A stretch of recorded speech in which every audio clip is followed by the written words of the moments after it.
अस्सलाम वालेकुम। अब हम इस बुक के चैप्टर नंबर 5 को कवर करेंगे। हम चैप्टर नंबर 4 नहीं करेंगे क्योंकि बेसिकली उस चैप्टर में सिर्फ़ और सिर्फ आपकी रिबा से रिलेटेड जितनी आयात हैं और जितनी हदीस हैं तो उनका रेफरेंसेस वगैरह दिया हुआ है। तो बेसिकली वो आपके पेपर में पूछे नहीं जा सकती, आप चाहें तो उनको देख सकते हैं। ये चैप्टर जो है चैप्टर नंबर 5, इसमें बेसिकली आपका रिबा के बारे में बताया गया कि रिबा बेसिकली जो इंटरेस्ट हम कहते हैं, रिबा आपका क्या होता है और बेसिकली उसकी सारी टाइप्स वगैरह क्या क्या होती हैं, क्या क्लासिफिकेशन हैं, क्या क्या टाइप्स हैं और क्या क्या उनके लॉज वगैरह होते हैं। ठीक है, तो इस लेक्चर में हम लोग सबसे पहले देख लेते हैं हमारी दो जो क्लासिफिकेशन है। सबसे पहले रिबा हमारा होता क्या है। रिबा मीन्स एक्सेस, इंक्रीज और एडिशन। ठीक है, जो वर्ड रिबा है उसका मतलब ये होता है ज़्यादा या एडिशन किसी चीज़ का। ठीक है, क्लासिफिकेशन में हमारे पास दो क्लासिफिकेशन है।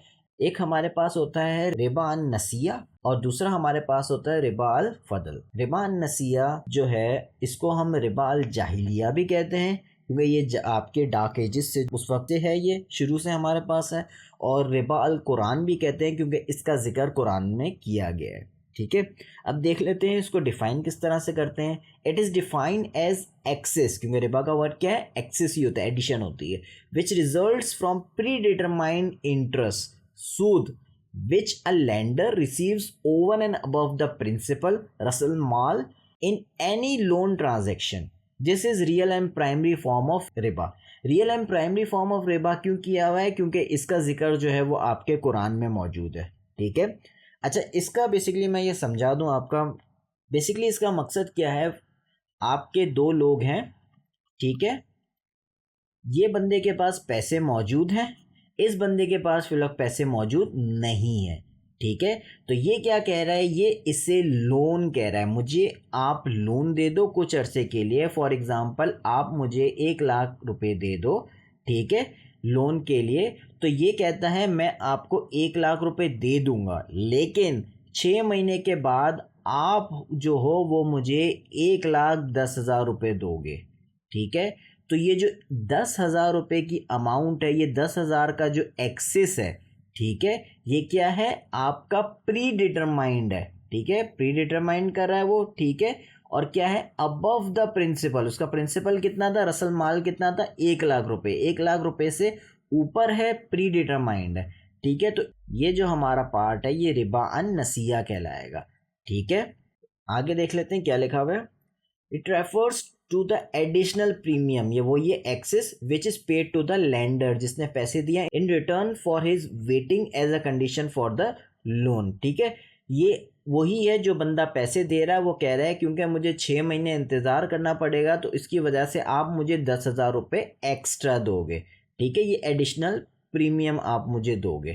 ठीक है, ये आपका रिबा अन नसिया कहलाएगा। ठीक है, अब हम दूसरी क्लासिफिकेशन देख लेते हैं। दूसरी क्लासिफिकेशन हमारे पास है रिबा अल फदल। ठीक है, इसका जिक्र हदीस में किया हुआ है तभी इसको रिबा अल हदीस भी कहा जाता है। ठीक है, इसका मतलब क्या है, एक्सेस, क्योंकि एक्सेस रिबा का वर्ड ही एक्सेस है। ठीक है, तो यहाँ भी है ये excess which is taken in exchange of specific homogeneous commodities. ठीक है, स्पेसिफिक आपकी इन कमोडिटीज़ की जब आप एक्सचेंज करोगे तो अगर उसमें आप एक्सेस करोगे तो वो आपका रिबा अल फदल कहलाएगा। ठीक है, आगे देख लेते हैं इसमें क्या लिखा हुआ है। ये 6 कमोडिटीज़ हैं जिसे हम अमवाले रिबविया कहते हैं। ठीक है, इन 6 कमोडिटीज़ की खासियत ये है कि they can only be bought and sold in equal quantities and on spot. ठीक है, आप जब भी कोई एक बंदा दूसरे बंदे से इनमें से कोई भी चीज़ एक्सचेंज करेगा, ठीक है, तो आप जो है वो इक्वल क्वांटिटीज़ में एक्सचेंज करोगे। ठीक है, और ऑन स्पॉट करोगे। ऐसा नहीं है कि मैं आपको कहूँ कि आप मुझे अभी दे दो, दूसरा बंदा कहे मैं आपको फ्यूचर में दूंगा। ठीक है, एन अनइक्वल सेल और a deferred sale of this commodities with similar commodities will constitute riba. These 6 commodities in fiqh terminologies are called अमवाले रिबविया।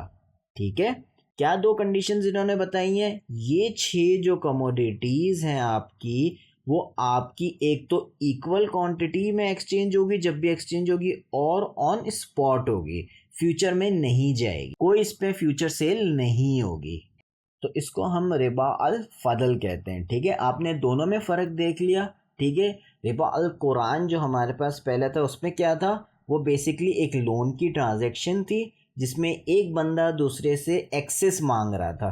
ठीक है, कि मैं आपको इतने रुपए अभी दे रहा हूँ, इतने दिनों के बाद या इतने महीनों के बाद आप मुझे उसमें एक्सेस अमाउंट ऐड करके दोगे। ठीक है, और रिबा अल हदीस क्या है या रिबा अल फदल जिसको हम कहते हैं वो क्या है, वो ये होता है कि इन 6 कमोडिटीज़ में जब भी आप एक्सचेंज करोगे, आपने सुना होगा कि गोल्ड के बदले में गोल्ड लोग ले रहे हैं, तो ये इसमें ये होता है कि आप जब भी किसी से गोल्ड के बदले में गोल्ड लोगे, सिल्वर के बदले में सिल्वर लोगे, तो वो आपकी इक्वल क्वांटिटी में होना चाहिए।